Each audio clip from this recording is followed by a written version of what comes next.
राम राम दोस्तों, मेरी माताएं बहनें, आशा है कि आपके ऊपर भी बाबा नीम करोली जी की अपार कृपा होगी। आपके घर परिवार में सभी कुशल मंगल होंगे। ये विशेष प्रार्थना मेरे बाबा नीम करोली जी से। सबके ऊपर अपनी कृपा करो मेरे बाबा, सबकी झोली भरो, सबका भला अपना भला, यही मेरी अर्जी, यही मेरी प्रार्थना। जय बाबा नीम करोली महाराज जी की, जय श्री राम, जय हनुमान जी की। दोस्तों और मेरी माताएं बहनें, आज मैं आपको श्रीमद् वाल्मीकि रामायण अरण्य कांड का 41वां सर्ग सुनाऊंगा। पिछले सर्ग में रावण ने मारीच को धमकाया था कि मैं तुझे अभी मार डालूंगा, नहीं तो मेरी सहायता कर सीता हरण में। और इसमें मारीच दोबारा रावण को कहता है कि तेरा विनाश का काल है, तू ऐसा मत कर, और समझाता है। कैसे कैसे समझाता है रावण को मारीच, सुनते हैं, पूरा सुने। यही प्रार्थना है मेरी आपसे, क्योंकि आपके सारे संकट दूर हो जाएंगे। ये मेरी प्रार्थना, विशेष प्रार्थना, विशेष अर्जी है बाबा नीम करोली जी से। तो शुरू करते हैं 41वां सर्ग। मारीच का रावण को विनाश का भय दिखाकर पुनः समझाना। रावण ने जब राजा की भांति उसे ऐसी प्रतिकूल आज्ञा दी, तब मारीच ने निशंक होकर उस राक्षस राज से कठोर वाणी में कहा, निशाचर, किस पापी ने तुम्हें पुत्र, राज्य और मंत्रियों सहित तुम्हारे विनाश का यह मार्ग बता दिया है? राजन, कौन ऐसा पापाचारी है जो तुम्हें सुखी देखकर प्रसन्न नहीं हो रहा है? किसने युक्ति से तुम्हें मौत के द्वार पर जाने के लिए यह सलाह दी है?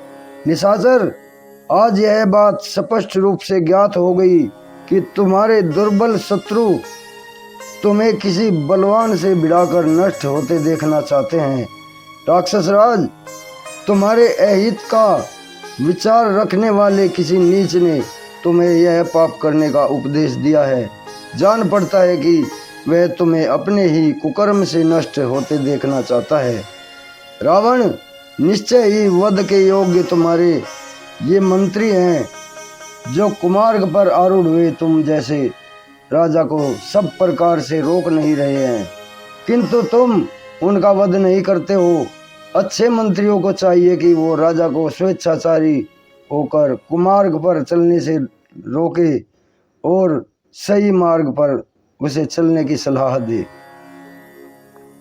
तुम भी रोकने के योग्य हो, फिर भी वे मंत्री तुम्हें रोक नहीं रहे हैं। विजयी वीरों में श्रेष्ठ निशाचर, मंत्री अपने स्वामी राजा की कृपा से ही धर्म, अर्थ और काम और यश पाते हैं। रावण, यदि स्वामी की कृपा न हो तो सब व्यर्थ हो जाता है। राजा के दोष से दूसरे लोगों को भी कष्ट भोगना पड़ता है। विजयशीलों में श्रेष्ठ राक्षस राज, धर्म और यश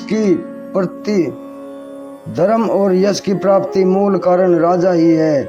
अतः सभी अवस्थाओं में राजा की रक्षा करनी चाहिए। रात्रि में विचरने वाले राक्षस, जिसका स्वभाव अत्यंत तीखा हो, जो जनता के अत्यंत प्रतिकूल चलने वाला और उद्दंड हो, ऐसे राजा से राज्य की रक्षा नहीं हो सकती। जो मंत्री तीखे उपाय का उपदेश करते हैं, वे अपनी सलाह मानने वाले उस राजा के साथ ही दुख भोगते हैं। जैसे जिनके सारथी मूर्ख हों, ऐसे रथ नीची ऊंची भूमि में जाने पर सारथियों के साथ ही संकट में पड़ जाते हैं। उपयुक्त धर्म का अनुष्ठान करने वाले बहुत से साधु पुरुष इस जगत में दूसरों के अपराध से परिवार सहित नष्ट हो गए हैं। रावण, प्रतिकूल बर्ताव और तीखे स्वभाव वाले राजा से रक्षित होने वाली प्रजा उसी तरह वृद्धि को नहीं प्राप्त होती है जैसे गीदड़ और भेड़िए से पालित होने वाली भेड़ें। रावण, जिनके तुम क्रूर, दुर्बुद्धि और अजितेंद्रिय राजा हो, वे सब राक्षस अवश्य ही नष्ट हो जाएंगे, इसमें कोई संदेह नहीं है। काकतालीय न्याय के अनुसार मुझे तुमसे अकस्मात ही यह घोर दुख प्राप्त हो गया। इस विषय में मुझे तुम ही शोक के योग्य जान पड़ते हो, क्योंकि सेना सहित तुम्हारा नाश होने वाला है। श्री रामचंद्र जी मुझे मारकर तुम्हारा भी शीघ्र ही वध कर डालेंगे, इसमें कोई संशय नहीं है। जब दोनों ही तरह से मेरी मृत्यु निश्चित है, तब श्री राम के हाथ से ही होने वाली जो मृत्यु होगी, इसे पाकर मैं कृत्य हो जाऊंगा, क्योंकि शत्रु के द्वारा युद्ध में मारा जाकर प्राण त्याग करूं।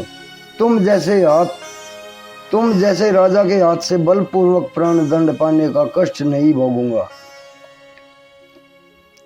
राजन, यह निश्चित ही समझो कि श्री राम के सामने जाकर उनकी दृष्टि पड़ते ही मैं मारा जाऊंगा, और यदि तुमने सीता का हरण किया तो तुम अपने को भी बंधुओं सहित मरा हुआ ही मानो। यदि तुम मेरे साथ जाकर श्री राम के आश्रम में सीता का अपहरण करोगे, तब ना तो तुम जीवित बचोगे और ना मैं ही। न लंकापुरी रहने पाएगी और न ही वहाँ के निवासी राक्षस ही रहेंगे। निशाचर, मैं तुम्हारा हितैषी हूँ, इसलिए तुम्हें पाप कर्म से रोक रहा हूँ, किंतु तुम्हें मेरी बात सहन नहीं होती है। सच है कि जिनकी आयु समाप्त हो जाती है, वे मरणासन्न पुरुष अपने सुहृदों की कही हुई हितकर बातें भी नहीं स्वीकार करते हैं।